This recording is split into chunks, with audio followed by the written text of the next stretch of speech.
Do the Oklahoma Sooners need to flip the five-star defensive lineman Williams Nwaneri from the University of Oklahoma? And I know some of you guys are going to be like, well, what the hell kind of question is this? Well, we're going to talk about it. We're going to break down exactly why Williams Nwaneri was wearing OU gloves and shoes at the scrimmage at Union.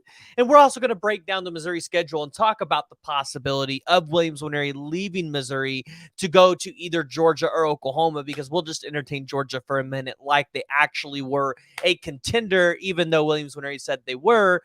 We just don't believe they were. But guys, before we dive into it, before we talk about it, go ahead and hit that like and hit the subscribe button. Jump down in the comments below and let me know what y'all's thoughts are. And if you guys see this little object moving behind me, that's my dog. So don't worry, nothing a little freaky there. But we got to talk about, do the Oklahoma Sooners need to flip the five-star defensive lineman Williams Nwaneri? And I believe a lot of you guys are going to jump in the comments and say, yes, what kind of question is this? And I agree with you. Yes, Oklahoma needs to flip that five-star defensive lineman and get him on board to be a part of this class. But what are the Oklahoma Sooners' chances at flipping Williams Nwaneri? And we're going to take a look at it. We're going to deep dive into the roster for Missouri and the schedule, and we're going to kind of get a realistic sense here of what that might look like. Would the Missouri Tigers actually fire Drink if he wins 4 or 5 games? And you might say 5 games. Well, it's a possibility, but it's also a possibility they only win 3 games. So that's something I want to talk about and break down. But we're going to start with I think a news a lot of OU fans have seen the past couple of days, and that's going to be Williams Nwaneri has worn OU gloves, OU cleats, whatever you want to say it, to the scrimmage at Union versus several Oklahoma schools. And in an interview with one of On3's reporters, Williams Nwaneri had this to say: I had to show love. They're still recruiting me and all that, but I'm committed to Mizzou, though. He's committed to Missouri, though. But Oklahoma's still recruiting him. Now, I don't think this is any news to anybody. The fact that, well, Miguel, Chavis, and Brent Venables and this staff is going to continue to recruit Williams Nwaneri at a high level all the way up to the date that he puts pen to paper. And, well, I've seen a lot of comparisons to maybe Peyton Bowen. Oh, well, this is going to be another Peyton Bowen recruitment where it's going to come all the way down to National Signing Day and it might go in Oklahoma's favor. Hey, you know what? Maybe Williams Nwaneri forgets to put the PM on his paperwork that he faxes into Missouri. Maybe you have to stick with the Missouri commitment throughout the season. Additionally, in an interview with, I believe it was Travis Davidson who posted the video on Twitter, you heard Williams Nwaneri talk about how he's committed to Missouri right now, but we'll just have to see how the season goes. He said something along those lines. And this really makes you do this. Makes you scratch your head.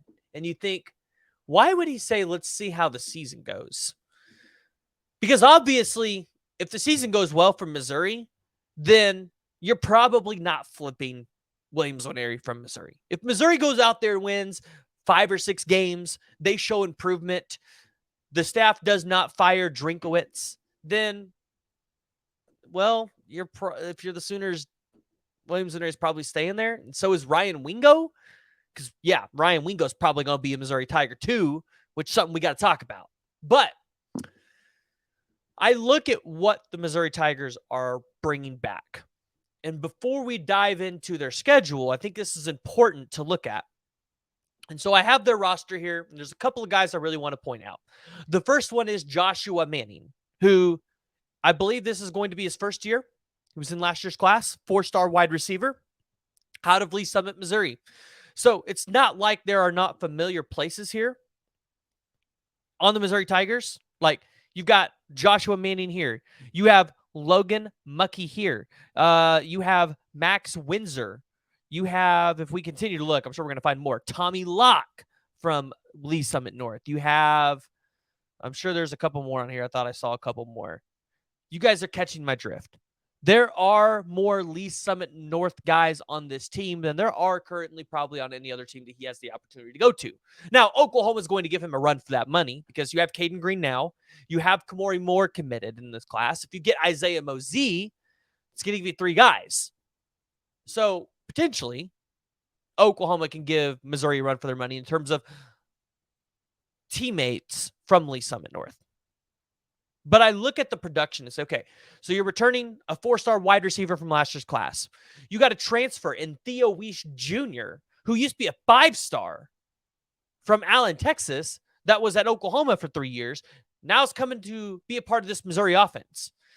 Going to line up on the opposite side of Luther Burden III, the 5-star that was committed to Oklahoma at one point, shopped around to Georgia and all those other schools, and then ultimately landed in Missouri because he's from St. Louis.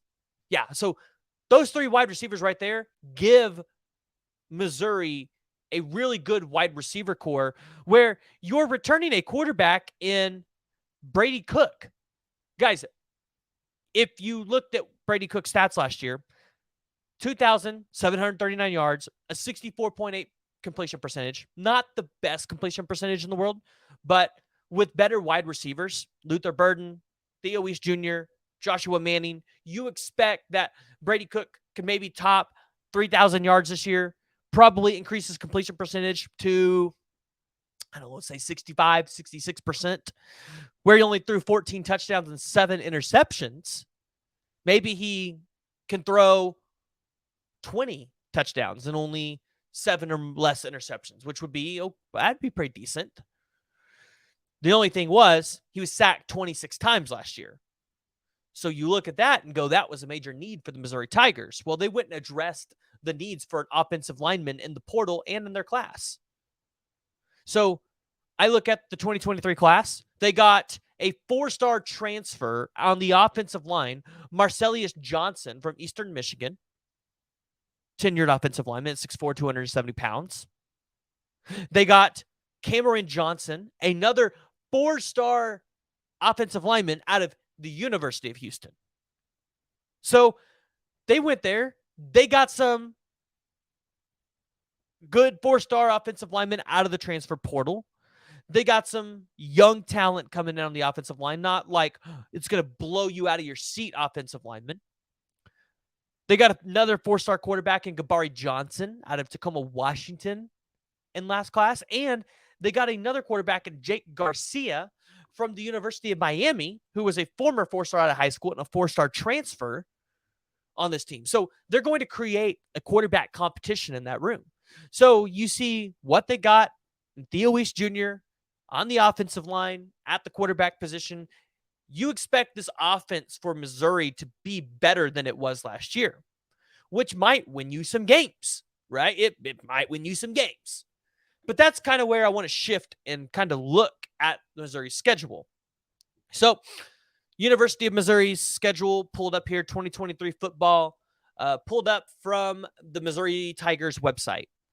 And I look at this and I go, all right, there are definitely some wins on here for Missouri. South Dakota State, there should be no reason why Missouri does not win that game at home. Middle Tennessee, again, fans for Missouri expect Missouri to win that game. Now, I do want to point out, Middle Tennessee is the team that beat Miami last year. So, I don't know if it's a guaranteed win, but Missouri should win that. So, let's say you're 2-0. Kansas State, I would think most people assume is going to be a loss. But let's just say for argument's sake, you win it because it's at home for Missouri. Even though I don't think you will because, well, Kansas State, although they lost Deuce Vaughn, they're returning Will Howard at quarterback. And Kansas State's just a scrappy team in general. And some people have them favored to win the Big 12 this year. So, but let's just say for argument's sake, you beat K-State. That puts you at 3-0. You play Memphis and Vanderbilt. Let's just say you drop one of those 2 games. So you're at 4-1 going into a brutal stretch of conference games. Kentucky, LSU, South Carolina. All of those are probably a loss for you. Kentucky, they've got a lot of, apparently to Josh Pate, which I haven't watched his video yet, but apparently to Josh Pate, got a lot of good stuff coming out of Kentucky. So now, for me, I look at Kentucky as probably a toss-up. You lost Will Levis. There's probably a lot of question marks there about what you're going to do with the quarterback position. But that looks like, to me, the only game out of this conference slate that Missouri really can win. I mean, you're not beating LSU. Harold Perkins is going to have himself a field day with the Missouri offensive line and the Missouri quarterback. South Carolina, I don't think Missouri's defense is good enough to stop what South Carolina is going to do this year on the offensive side of the ball with Spencer Rattler, which I've heard Spencer Rattler is doing really well right now this year. Georgia, although you guys hung in there last year with Georgia, I don't expect you guys to actually beat Georgia. It's the defending national champions. Missouri is one of the worst teams in the SEC. Just it's not how it works. Tennessee. Well, again, if you can't stop South Carolina's offense, you sure as hell ain't stopping Tennessee's. Florida's another one of those games you look at and go, well, could we beat Florida? Because Florida has not been performing really well. They had a bad season last year, but still, Florida is going to be a more talented team on the field than Missouri will. So you would imagine Billy Napier is going to get his guys to, I would assume, would be an 11 o'clock game, wake up and be able to beat the Tigers in Missouri. And then you look at Arkansas, in Fayetteville, Arkansas, you're just not going to win that game. You're just not. And so I look at it and go, okay, 1, 2, 3, 4, 5, 6, 7 losses. At 4-7, is that good enough for Drinkowitz to keep his job? I think it goes one of two ways at 4-7. I think at 4-7, he has to be competitive in the games like he was last year against Georgia. Or if he's not competitive and he just gets blown out in a bunch of them, then maybe they take this thing another direction, even if you have a 5-star wide receiver, Ryan Wingo, committed and a 5-star defensive lineman committed in Williams Nwaneri. Now, if that happens, this is where Oklahoma fans are going to be excited.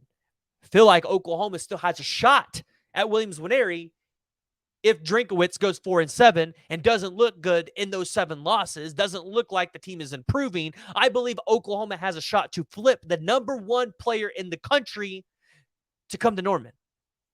Because by that time, you would imagine Oklahoma could potentially have Isaiah Mosey committed, you have Kamori Moore committed, and you already have Caden Green on your team. Sooners will be looking good. Miguel, Chavis, and Brent Venables, they're not going to give up. And I think a lot of us expect them to not give up. Because Williams Nwaneri at 6'5", 250 pounds, a guy that is going to be able to drop into coverage for you from the defensive line and really just be able to cause havoc for offenses. Georgia would be stupid to give up on Williams Nwaneri at this point. The fact that he's committed to Missouri, it almost feels like he's still on the market, right? It still feels like Williams Nwaneri is still on the market, even though he's committed to Mizzou. So at the end of the day, I think Oklahoma can flip Williams Nwaneri. I think they should flip Williams Nwaneri. I think it's probably the most important flip Oklahoma can get, probably in the recent decade in recruiting for this team. If you can flip Williams Nwaneri and you still have a chance to create this defensive line that we've talked about all year. Remember, guys, I told you that it's more likely Oklahoma lands 2 of these defensive line commits that we're talking about. It's more likely they land 2 5-star defensive linemen in this class than it is that they land 0. And although I'm not feeling great about David Stone at the moment, although I feel like it's trending Miami's direction, as I've told you before, this is recruiting. Anything can happen. So, guys, I want to hear from you. Go ahead, jump down in the comments below, and let me know what y'all's thoughts are around the 5-star defensive lineman, Williams Nwaneri. Ultimately, do you think the Oklahoma Sooners can go in there and flip this commitment? Do you guys think Williams Nwaneri is going to continue to show Oklahoma love on and off the field? Do you think his parents ultimately let him come to Oklahoma? Because I think that's the deciding factor. You read between the lines, it looks like the parents wanted him to go somewhere else. Maybe dad to Georgia, mom to Missouri, vice versa. Maybe the kid wanted to go play at Oklahoma. At least, well, my sources tell you he wanted to go play at OU.